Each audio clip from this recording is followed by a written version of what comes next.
wat muzikaal gezien, zeg maar, voor artiesten wat wel gaaf is, zij zijn elke week op tv bij Fox Sports, zoals je weet. Dus dat is nog steeds heel leuk. We hebben verlengd. Dus dat betekent dat we tot en met mei op de buis zijn elke zaterdag tussen 6 en 11, Fox Sports. Nee, maar dat is gewoon heel fijn. Want ik werk elke week met de band en elke week een leuke cover van de week.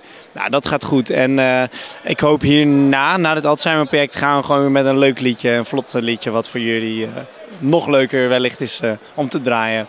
Krijgen we Guus weer zoals we hem kennen, springend op een bed en in het strand en dat soort dingen? Ja, dat denk ik wel. Een beetje gevatte tekst, wel iets volwassener, maar wel lekker energiek. Ja, ik vind die variatie leuk. Dus als ik nu kijk naar mijn huidige concert die ik geef met de band, 1 uur show, dan zitten daar gewoon hele vette knallers in. We doen ook gewoon nederpopklassiekers. Hè? Iedereen is van de wereld of komt van dat dak af.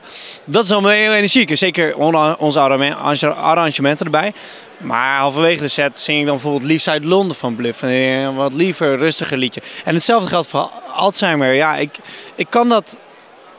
Ik kan niet heel veel dingen, maar ik kan wel een klein liedje ook goed overbrengen. Dus ik vind die combinatie heel leuk gewoon. Ja, mijn grootste wens op dit moment is, ik wil even een klein stapje... Ja, ik wil een klein stapje meer investeren in mezelf. Zeg maar, dat klinkt egoïstisch, zo bedoel ik dat niet. Ik bedoel, tijd nemen voor mijn zangontwikkeling, voor mijn componeren ontwikkeling. Even wat iets meer rust. Ik ben de afgelopen maanden heel erg veel aan bellen, regelen, produceren geweest. En ik moet ook Guus als artiest, als muzikant even weer centraal gaan zetten, vind ik. Dat is eigenlijk mijn eerste wens voor mezelf.